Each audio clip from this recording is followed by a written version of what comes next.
Gittin Daf Ayin Tet. Aujourd'hui, on va donner encore quelques exemples sur le sujet qu'on a déjà abordé hier. On a parlé de la halakha qui s'appelle Kelab Shel Kone de Shut Makne. C'est un ustensile qui se trouve dans le domaine de quelqu'un d'autre. Et on veut savoir est-ce que cet ustensile il peut faire un kinyan pour le propriétaire de l'ustensile ou bien non.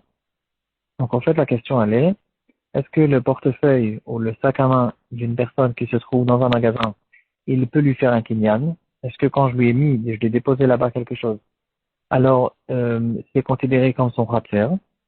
Ou bien non, et on ne peut pas considérer cette chose-là comme son khatser. Et on a vu que la halakha elle est claire, que ce soit à propos du guet, ou même à propos des autres dîners homonotes, que si cette personne a eu une permission de déposer là-bas son sac à main, son portefeuille, il a une permission de le déposer, même si ça se trouve maintenant dans le domaine de quelqu'un d'autre. Dans ce cas-là, il aura, et on peut considérer ce portefeuille comme un khatser. On voit encore deux exemples sur cette halakha. Et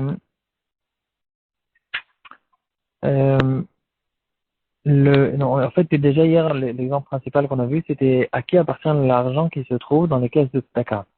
Et on a vu que on n'a pas le droit, bien sûr, de prendre cet argent, parce que puisque quand je prends une caisse de tzedaka chez moi, donc je suis en train de donner la permission à la yeshiva ou à la choule qui tient cette caisse de tzedaka, je lui donne une permission de faire entrer cette caisse chez moi à la maison. Donc, cette caisse maintenant qui appartient à cette institution, elle peut être considérée comme un khater. Et donc, à la seconde où j'ai déposé une pièce dans cette caisse de tzedaka, je considère que la pièce est rentrée dans le domaine de l'institution. Et c'est pas que cette pièce est restée maintenant chez moi parce que la caisse de tzedaka, elle se trouve dans mon salon. On considère que la pièce, elle est rentrée dans le domaine, elle est passée dans le domaine de l'institution, parce qu'on regarde en fait l'endroit où se trouve la pièce elle-même et elle se trouve dans la caisse de tzedaka et pas dans mon salon. Aujourd'hui, on va donner un autre exemple. La question à qui appartient la rue? C'est un din Torah qui est arrivé entre deux personnes. L'histoire était la suivante. Et quelqu'un il a mis sa valise dans le bus, dans le bagage qui se trouve dans le coffre qui se trouve en dessous du bus, et le bus qui a voyagé dans une tournée à l'entrée d'Yerushalayim. Le chauffeur, sans faire attention, il a ouvert le coffre il s'est ouvert et il y a une valise qui est tombée par terre et qui a été bien endommagée. Et maintenant, le propriétaire de la valise qui vient et il attaque le chauffeur en Torah en lui disant, regarde, tu m'as endommagé ma valise. Et là, la question qui se pose, c'est que, en fait, le chauffeur, quel rapport entre le chauffeur et la valise? Pourquoi le chauffeur, en quoi le chauffeur, il est peut-être responsable de ce dommage, si la porte s'est ouverte toute seule? Et la réponse, elle est que quand je mets la valise dans le coffre du bus qui appartient au chauffeur, je suis en train de mettre la valise chez lui, chez le chauffeur, et je suis en train de lui donner cette valise à la garder. Il devient maintenant un chômeur. Une des règles de base des chômeurs, c'est que quand je veux considérer quelqu'un chômeur, il faut que je mette l'objet que le chômeur doit garder, il faut que je le mette chez lui à la maison, dans son domaine. Et là, la question qui se pose, le bus, on peut le considérer aussi comme un cli qui se trouve dans le domaine de quelqu'un d'autre.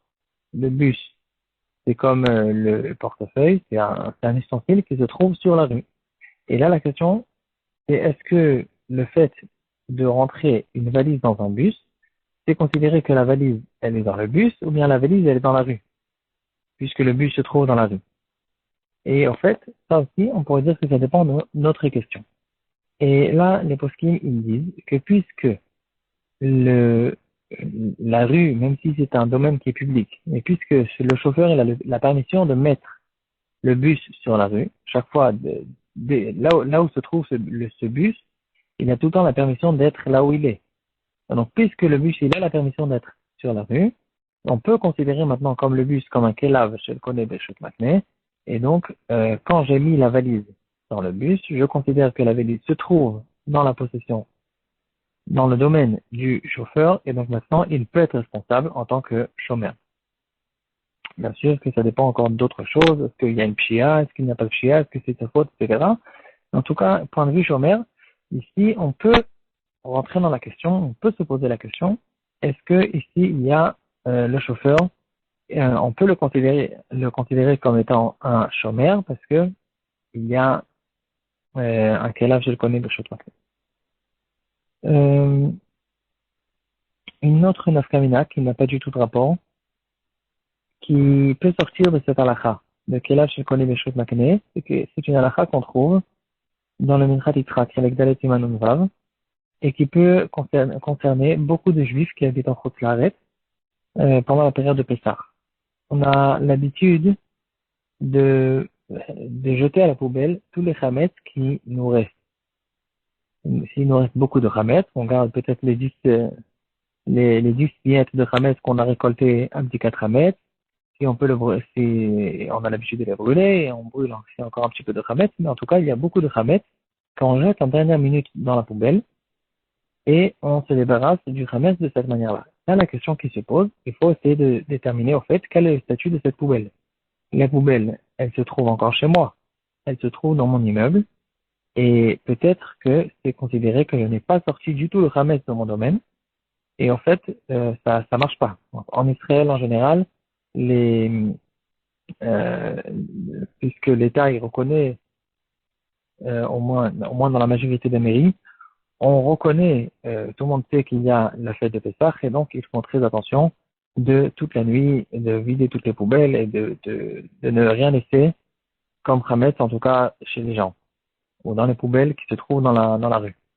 En Rousselarette, c'est pas du tout comme ça, ils connaissent pas Pessah, et donc très souvent, quand ils vident la poubelle, c'est après que Pessah est déjà entré. Et là, est-ce que c'est permis ou c'est pas permis? Ici aussi, ça dépend de la même question. Comment on détermine la poubelle qui se trouve chez moi à la maison? La poubelle, elle appartient à la mairie, et cette poubelle se trouve chez moi à la maison. Et ici aussi, puisque on a vu à propos du bus, que si le bus il a la permission de tourner, de circuler sur la rue, et à cause de ça, on considère en fait, c'est encore plus que ce qu'on a dit tout à l'heure, puisqu'il a la permission de circuler dans la rue, on considère que la rue, pendant ce moment-là, a été donnée au chauffeur pour son utilisation. C'est-à-dire quand je donne la permission au chauffeur d'utiliser ce bus sur cette rue, c'est considéré que je lui ai donné aussi non seulement la permission de mettre le bus, mais aussi je lui ai donné en fait l'endroit du bus. La rue, là, chaque fois où le bus se trouve, je lui ai donné cet endroit.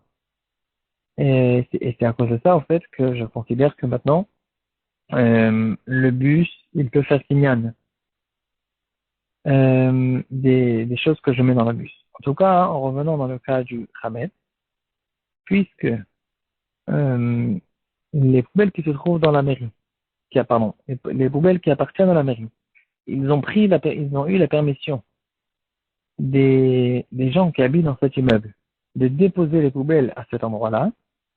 C'est considéré au fait qu'il y a eu une acquisition de cet endroit pendant le moment où la poubelle se trouve là-bas.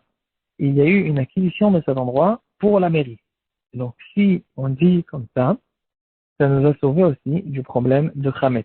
Parce que la poubelle, elle ne m'appartient pas. L'endroit où se trouve la poubelle aussi, elle a été donnée à la mairie. Parce que dans la permission, on inclut aussi ce kinyan. Et donc maintenant, il n'y a pas de problème. Il y a quand même certaines discussions là-dessus. Beaucoup ont l'habitude de faire attention, de ne pas jeter du khamet en dernière minute dans leur propre poubelle, mais de le jeter autre part, dans une autre poubelle de quelqu'un d'autre. Même si, par exemple, il y a un autre juif qui habite dans cet immeuble, lui, bien sûr, il n'est pas intéressé de faire une acquisition du khamet.